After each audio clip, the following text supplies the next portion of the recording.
वंदे पुरुषोत्तमम। परम पूज्यपाद श्री श्री आचार्य देव बोल रहे हैं कि ठाकुर एक दिन कह रहे थे, कहते कहते मेरा गला फट गया, गले की नली चौड़ी हो गई है, सुपारी चट से गले में उतर जाती है, फिर भी आप लोगों की चेतना जागृत नहीं हुई। ठाकुर ने कहा, जब तक तुम्हारे भीतर ठाकुरत्व नहीं जागता तब तक न कोई तुम्हारा केंद्र है और न ही कोई तुम्हारा ठाकुर। मैंने अपनी समझ के अनुसार इस ठाकुरत्व के विषय को समझने का प्रयास किया। मेरे अनुसार ठाकुर के गुण, अवस्था और प्रकृति अर्थात उनका भाव जिसके चरित्र में प्रकट नहीं होता, वास्तव में न कोई उसका केंद्र है और न ही कोई उसका ठाकुर। मानवीयता, संवेदनशीलता, दया, करुणा, सहानुभूति, सहनशीलता आदि ठाकुर के गुण जब तक किसी व्यक्ति के भीतर प्रकट नहीं होते तब तक उसके भीतर ठाकुर नाम की कोई सत्ता नहीं होती। वह केवल अपने ही मन की उलझनों में भटकता रहता है। एक व्यक्ति भारी कर्ज से दबा हुआ था। चारों ओर से लेनदारों के तगादे के कारण उसका मानसिक संतुलन बिगड़ने लगा था। मुक्ति का मार्ग खोजते हुए वह ठाकुर बाड़ी पहुंचा। उससे कहा गया, जाओ लौटकर ठाकुर का नाम करो, भाग्य में जो भी हो पूरे मन प्राण से ठाकुर को थामे रखो, उपाय अवश्य मिलेगा। उसने वैसा ही किया। प्रतिदिन वह ठाकुर के कार्य में लगने लगा और हर समय केवल ठाकुर का ही चिंतन करता रहा। परिणाम यह हुआ कि उसके मन में जो कर्ज और देनदारी को लेकर असंगत और बिखरे हुए विचार थे, वे धीरे धीरे संयमित होने लगे। मन एकाग्र होने लगा, स्थिरता आने लगी। उसी स्थिर मन से उसने निर्णय लिया कि वह सोयाबीन के दूध से बनने वाले पनीर, जिसे टोफू कहते हैं, का व्यवसाय करेगा। देखा गया कि कुछ ही वर्षों में उस व्यवसाय से उसने एक एक करके सारे कर्ज चुका दिए और आज वह एक सफल संपन्न व्यक्ति बन चुका है। अतः जब मन शांत होता है तभी हम यह समझ पाते हैं कि हमें क्या करना चाहिए। किसी को वेतन नहीं मिल रहा है या पेंशन रुकी हुई है, यह उसकी वास्तविक परिस्थिति है, किंतु इस परिस्थिति में पड़कर वह जो चिंता से व्याकुल और अशांत हो जाता है, वास्तविक समस्या वहीं उत्पन्न होती है। यदि उसका मन शांत हो जाए तो वह सोच सकता है कि वर्तमान परिस्थिति का सामना करते हुए कौन से उपाय अपनाकर वह आने वाले दिनों को संभाल सकता है। घर में पत्नी के साथ मनमुटाव हो जाना भी एक परिस्थिति है, परंतु उस अशांत को मन में लेकर जब व्यक्ति कार्यस्थल पर जाता है तो देखा जाता है कि वहां भी उसका व्यवहार अव्यवस्थित हो जाता है। कोई काम अच्छा नहीं लगता, सहकर्मियों के साथ दुर्व्यवहार होने लगता है और कार्य गुणवत्ता गिर जाती है। घर में जो मनमुटाव हुआ है वह निस्संदेह एक वास्तविक घटना है, किंतु यदि उस कारण मन को अशांत न करके शांत होकर सोचा जाए तो वही व्यक्ति घरेलू विवाद से बचने और समाधान का मार्ग खोज पाने में सक्षम हो जाता है। पुत्र को नौकरी नहीं मिल रही है तो पिता यह सोच सकता है कि उसे किस प्रकार प्रेरित किया जाए। पुत्री का विवाह नहीं हो पा रहा है तो किस प्रकार की योजना बनाने से एक योग्य वर मिल सकता है, इसका उपाय भी वह खोज सकता है। इसलिए शांति पाने के लिए युद्ध मत करो, बल्कि शांत रहकर युद्ध करो, तब विजय निश्चित है। और हमारे इन बिखरे हुए विचारों और अव्यवस्थित मानसिक गतिविधियों को शांत करके मन को स्थिर रखने की शक्ति केवल ठाकुर में ही है। यही कारण है कि मनुष्य के जीवन में ठाकुर इतने आवश्यक हैं। जब मन उनसे जुड़ा रहता है तब मन की सारी अशांति धीरे धीरे शांत होने लगती है और मन सही दिशा खोज पाता है। समाज को यही बात समझाना हमारे कर्मियों का एकमात्र काम है। हम जो नाम का मनन करते हैं वह नाम क्या करता है। मान लीजिए समुद्र के बीच एक जहाज दिशाहीन होकर भटक रहा था। जैसे ही उसने लंगर डाला वह एक स्थान पर स्थिर हो गया। ठीक उसी प्रकार जब हम नाम का जप करते हैं, चाहे उसका अर्थ जानते हों या न जानते हों, वह जप लंगर की तरह हमारे बिखरे हुए मन को एक जगह स्थिर कर देता है। यह भी देखा जाता है कि जब हम नाम जप करते हैं तब ठाकुर के विचारों के साथ साथ मन में हजारों अन्य विचार भी उठने लगते हैं। ये वे दबे हुए विषय हैं जिनका समाधान अभी नहीं हुआ है। उनके बारे में उलझने की आवश्यकता नहीं है, उसके बजाय यह सोचे कि उनसे बाहर कैसे निकला जाए। चक्रव्यूह में प्रवेश करना आसान है, किंतु उससे बाहर निकलने के लिए आवश्यक है कि स्वयं की छटपटाहट न करके श्री कृष्ण भगवान की शरण ली जाए। तभी अभिमन्यु बार बार चक्रव्यूह से बाहर निकल पाएगा, अन्यथा कभी नहीं। हम चाहे जिस भी कार्य में लगे हों, वह कार्य हर दृष्टि से पूर्णतः निर्मल हो, ऐसा संभव नहीं है। हर कार्य में कहीं न कहीं कुछ न कुछ दूषण छिपा ही रहता है, क्योंकि मनुष्य जो कुछ अपने लिए करता है उसमें उसका स्वार्थ अवश्य जुड़ा रहता है। यहाँ तक कि सेवा कार्य में भी स्वार्थ और अनुचित भाव हो सकता है। जब कोई राजनीतिक नेता समाज सेवा करता है तो उसके पीछे यह इच्छा रहती है कि जनता उसका समर्थन करे। इसलिए केवल वही कार्य दूषण से मुक्त हो सकता है जो इष्ट कार्य हो, जिसे हम निस्वार्थ भाव से केवल मंगल उद्देश्य से करते हैं, अन्यथा वह कार्य अंततः मूर्खता में बदल जाता है। और जो मूर्ख होते हैं वे वास्तव में दूषित बुद्धि से ग्रस्त होते हैं। यह बात सुनने में भले ही अजीब लगे, परंतु यही सत्य है। जहाँ जहाँ मनुष्य मूर्खता करता है उसके पीछे कोई न कोई दूषित बुद्धि अवश्य होती है। जैसे कोई अजनबी बैंक का नाम लेकर किसी योजना का लालच देता है और किसी से पासवर्ड पूछ लेता है। व्यक्ति वह पासवर्ड दे देता है और पल भर में उसका खाता खाली हो जाता है। तो इस मूर्खता की जड़ क्या थी? वह लालच। ठाकुर तो हमें निरंतर सही दिशा दिखाते रहते हैं, फिर भी मनुष्य दिशाहीन क्यों हो जाता है? क्योंकि ठाकुर का अनुसरण करने के बजाय वह अपनी प्रवृत्ति प्रेरित बुद्धि को ही अपनाने लगता है। एक प्रसिद्ध गीत है, अमृत के ही पुत्र हो तुम, कर सकते हो विश्व विजय। यहाँ अमृत के पुत्र का क्या अर्थ है? मैंने देखा अमृत का अर्थ है जो जीवित है, जीवित का अर्थ है प्राणवान, प्राणवान का अर्थ है उत्साह से युक्त, और पुत्र कौन है? मेरे ही अस्तित्व का एक और विस्तार या अभिव्यक्ति। अतः यदि मैं स्वयं एक उत्साह युक्त विस्तार या अभिव्यक्ति हूं तो मेरा विश्व विजय करना अनिवार्य ही है। और यदि किसी व्यक्ति में वह उत्साह और उद्यम हो ही ना, तो क्या वह कोई और भी कार्य कर पाएगा?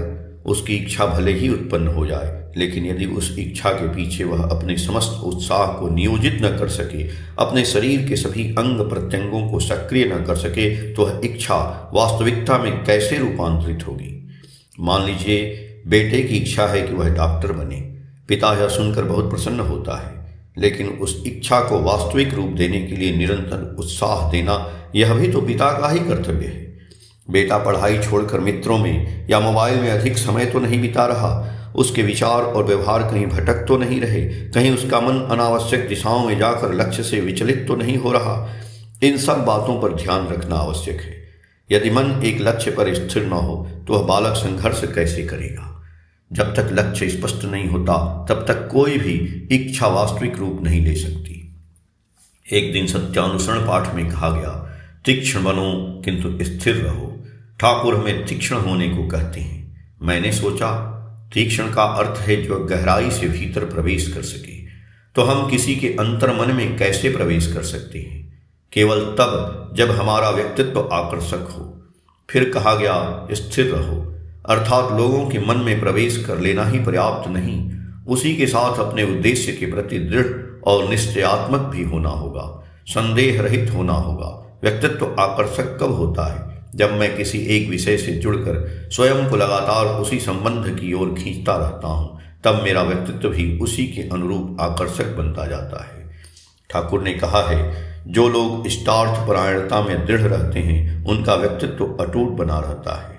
अतः जब तक किसी व्यक्ति के व्यक्तित्व में इष्टार्थ अर्थात किसी मंगलकारी उद्देश्य से जुड़ा रहने का भाव स्पष्ट रूप से प्रकट नहीं होता, तब तक वह व्यक्ति आकर्षण का केंद्र नहीं बन सकता। हर कोई चाहता है कि वह जीवन के हर क्षेत्र में उपयुक्त बन सके, एक पुत्र के रूप में, एक पति के रूप में, एक पिता के रूप में, एक व्यवसायी के रूप में। मैं उपयुक्त बन पाऊं, ठाकुर के ऋत्विक के रूप में भी हम स्वयं को उपयुक्त बनाना चाहते हैं, और यही चाह हमें हजारों दबावों के बीच डाल देती है। हर समय यह करना ही होगा, वह करना पड़ेगा, यह मत करो, वह किया नहीं जा सकता। यह सिलसिला लगातार चलता ही रहता है, यह क्रम चलता ही रहता है। मैं कहता हूँ सभी दबाव छोड़ दीजिए, कुछ भी करना जरूरी नहीं है। आप अपने ही अंतःकरण से यह समझिए कि अपने ठाकुर के लिए आप क्या कर सकते हैं। एक टर्म में कुल दीक्षा कितनी हुई, कम हुई या ज़्यादा, यह कोई बड़ी बात नहीं है। यदि कार्यालय से कोई निर्देशिका निकलती है तो दबाव के कारण कर्मचारी उसका पालन अवश्य करेंगे, लेकिन उससे भक्ति उत्पन्न नहीं होगी। भक्ति तो तभी आ सकती है जब मेरे अंतःकरण से स्वाभाविक रूप से यह भाव प्रकट हो। ठाकुर, तुम्हारी तृप्ति के लिए मैं क्या कर सकता हूँ? यह भाव क्यों उत्पन्न होता है? क्योंकि ठाकुर ने कहा है, जहाँ कहीं भी जितनी दीक्षा होती है वह सब मैं ही देता हूँ। तो यदि स्वयं ठाकुर मेरे माध्यम से दीक्षा देते हैं तो मैं अपनी आलस्य के कारण ठाकुर को एक कमजोर कर्मी कैसे बना सकता हूँ? मैं तो तुमसे प्रेम करता हूँ ठाकुर, कम से कम तुमसे तो प्रेम करता हूँ, तो फिर मैं तुम्हें कमजोर कैसे कर सकता हूँ? मैं ऐसा कर ही नहीं सकता। मैं अपने कम उम्र का एक मज़ेदार प्रसंग सुनाता हूँ। बात लगभग 35 वर्ष पहले की है। हम भाई लोग मिलकर कान्हा नेशनल पार्क गए थे बाघ देखने के लिए। उससे पहले मैंने चिड़ियाघर के बाहर कभी बाघ नहीं देखा था। पार्क में सफारी करने के लिए वनकर्मियों के साथ उन्हीं की जीप में जाना पड़ता है। कई जीपों का एक काफिला बनाकर हम चले। सफारी लगभग समाप्त होने को थी और इधर एक भी बाघ दिखाई नहीं दिया। तब मैंने जीप चला रहे वनकर्मी से कहा, भाई जोर जोर से हॉर्न बजाओ। वह हैरान होकर बोला, क्यों? यहाँ इस तरह हॉर्न बजाने का कोई नियम नहीं है। मैंने कहा, हॉर्न बजाओ, हॉर्न बजेगा तो बाघ भाग जाएगा। मैं तो बाघ नहीं देख पाया, और अगर पीछे वाली गाड़ियों के लोग बाघ देख लें तो फिर मेरी इज्जत ही नहीं बचेगी। वह तो एक मज़ेदार बात थी, लेकिन ठाकुर के कर्मियों के बीच भी कई बार इसी तरह की अपनी नाक काट कर दूसरे की यात्रा भंग करने जैसी प्रवृत्ति दिखाई देती है। हाल ही में एक वरिष्ठ कर्मी यहाँ आए थे। मैं उनसे उनके मंदिर की जमीन से संबंधित कुछ बातें करने लगा तो उन्होंने कहा, अब तो मंदिर की नई कमेटी बन गई है। नई कमेटी बनी है और यह कोई मुद्दा नहीं है। मैं कमेटी में रहूं या न रहूं, इससे मेरा कर्मियत समाप्त नहीं हो जाता। ठाकुर ने कहा है, बड़ खोखा कमेटी में रहे या न रहे, वही तुम्हारा संचालन करेगा। इसलिए यदि मैं ठाकुर का ऋत्विक हूँ तो ठाकुर की इस दुनिया में जो कुछ भी होता है वह सब मेरी ही जिम्मेदारी है।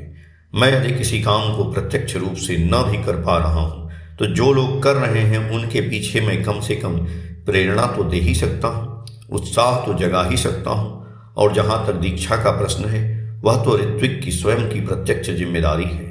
वहाँ दूसरों को तगादा देने की जरूरत ही क्यों पड़े?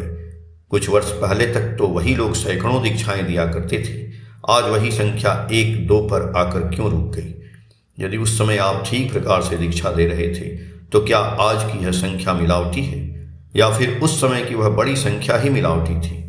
याजन और लोक संग्रह के मार्ग तो बंद नहीं हुए हैं। सत्संग, कार्यक्रम, मातृ सम्मेलन, उत्सव सब तो अब भी चल रहे हैं। तो फिर क्या कारण है? कारण यही है, ऋत्विकों ने ही अपना काम करना छोड़ दिया है। उन्होंने तगादा देना छोड़ दिया है, उत्साह देना छोड़ दिया है।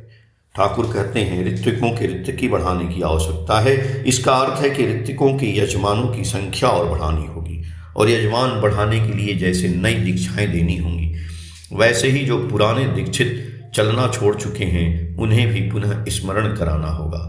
चारों ओर दीक्षा पत्र का कार्य चल रहा है, अतः याजन तो चल ही रहा है। इसके लिए अलग से लोगों को खोजने की आवश्यकता नहीं है। पूरे विश्व के इष्ट संसार में जितने भी दादा, माएँ, भाई, बहन हैं, आज सभी सचेत हो उठे हैं। वे कार्य कर्म में जुड़ने के लिए उत्सुक हैं। उन्हें जोड़ना ही ऋत्विकों का कार्य है। आप लोग निरंतर उन्हें इस यजमान जागरण के कार्य में उत्साहित करते रहेंगे। उत्सवों का मौसम चल रहा है। उत्सव के विषय में एक बात मैं पहले ही कह चुका हूँ। छोटे छोटे रूप में अनेक उत्सव आयोजित करने के बजाय यदि निकटवर्ती केंद्र मंदिर मिलकर किसी एक क्षेत्र में संयुक्त रूप से एक ही बड़ा उत्सव आयोजित करें तो उससे उत्सव का स्वरूप भी भव्य हो जाता है और सामान्य लोगों के लिए भी सुविधा होती है। एक और बात है, यदि उत्सव प्रांगण में ठाकुर का मंडप अलग से बनाया जाए और उनके पास बड़मा और बड़दा के मंडप हों तो इसमें सुविधा होती है। प्रणाम के समय भीड़ से बचा जा सकता है। लेकिन जहाँ एक ही मंडप में ठाकुर, बड़मा और बड़दा सभी के आसन हों, या जहाँ उत्सव मंच पर उनकी प्रतिकृतियाँ रखी जाएं, वहाँ ठाकुर नियम के अनुसार मध्य में ही विराजमान होंगे, किसी एक ओर नहीं।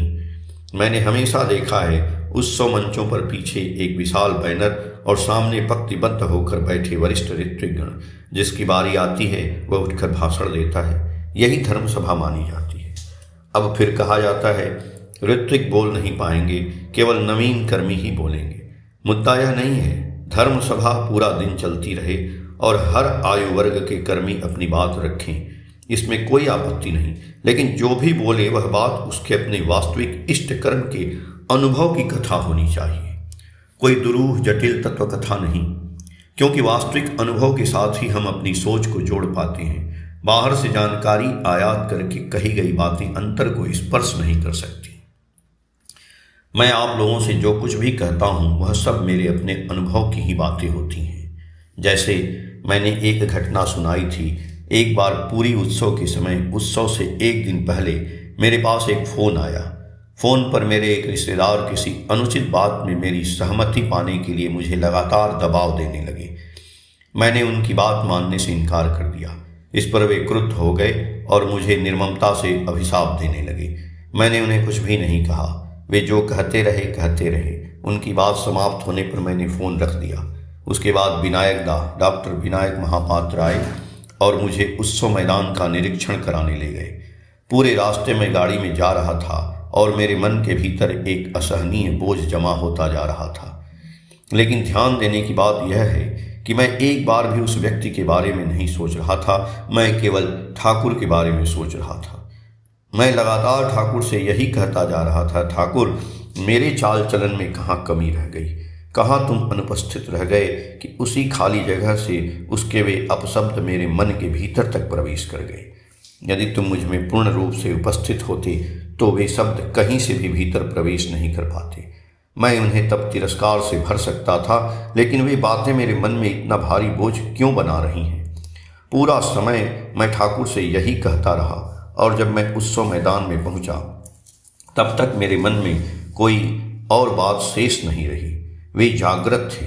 उस दिन उन्होंने मुझ पर कृपा की। मेरे मन पर जो वह बोझ था उसे उन्होंने पूर्ण रूप से हर लिया। यह तो मेरे जीवन में उनकी कृपा का एक वास्तविक अनुभव है और इस अनुभव के साथ कोई भी स्वयं को जोड़ सकता है कि जीवन में हम किसी न किसी कठिनाई का सामना अवश्य कर सकते हैं, लेकिन ठाकुर को पकड़कर उस कठिनाई से वास्तविक रूप में उबर पाना संभव है यदि अनुभवों की कथाएं इस प्रकार से गढ़ी जाएं। आप लोग मनुष्य को उत्साह से भरते रहें, विशेष रूप से नई पीढ़ी को। एक वृद्ध कर्मी के पास एक युवक आकर पूछता है, इष्टवृत्ति क्यों करूं? वह किसी भी तरह उसे समझा नहीं पाता। अंततः वह युवक को अपने बेटे के पास भेज देता है, लेकिन बेटा कुछ ही क्षणों की बातचीत में उस युवक के सभी संदेह दूर कर देता है। नई पीढ़ी की अपनी एक दुनिया है, अपनी भाषा है। वृद्धों का कर्तव्य है उसी संपर्क को साधन बनाकर अपने कर्म क्षेत्र में आने वाली पीढ़ी के कर्मियों की कथा रचते जाना। यदि ऐसा नहीं किया गया तो आपकी अंतिम सांस के साथ साथ आपके वंश में भी इष्ट कर्म की धारा सदा के लिए रुक सकती है। यदि हम मनुष्यों के पीछे दौड़ना बंद कर दें तो ऋत्विक आंदोलन अपनी प्रभावशीलता खो देगा। ऋत्विक आंदोलन की प्रभावशीलता समाप्त हो जाने पर सत्संग संस्था भी प्रभावहीन हो जाएगी, और यदि सत्संग प्रभावहीन हुआ तो मेरे ठाकुर सीमित होकर रह जाएंगे। क्या हम यही चाहेंगे? मुझे तो नहीं लगता कि हम में से कोई ऐसा चाहता है। ठाकुर चारों ओर व्याप्त हों, सब कुछ परिप्लावित कर दें। तुम सुख में रहो ठाकुर, तुम अच्छे रहो, आनंद में रहो। तुम तो मेरे वह मन हो, वह मन जो किसी के साथ अपनी बात कह नहीं पाता, न पत्नी से, न माँ से, न भाई से, न बेटे से। वह मन जो केवल मेरा अपना है, मेरे मैं का वह हिस्सा जिस पर केवल तुम ही अधिकार किए हुए हो। उस हिस्से को मैं केवल तुम ही से बात करता हूँ। जो बातें किसी और से नहीं कह सकता, वे बातें सिर्फ तुम ही से कह सकता हूँ। तुम ही तो मेरे मन के मनुष्य हो, तो फिर मैं तुम्हें छोटा कैसे होने दूँ? यदि हम ऐसा नहीं कर पाते तो सब यह समझ लें कि ठाकुर का जो कुछ भी काम है वह सब मेरा काम है। अब आप स्वयं सोचिए, आप अपने हिस्से का काम कितना और कैसे कर सकते हैं। आप सभी कुशल से रहेंगे, घर परिवार के साथ, आसपास के लोगों के साथ, शांति के साथ और अशांति के साथ भी हम सब कुशल रहेंगे। हे ठाकुर, जब तुम हमारे साथ हो। जय गुरु।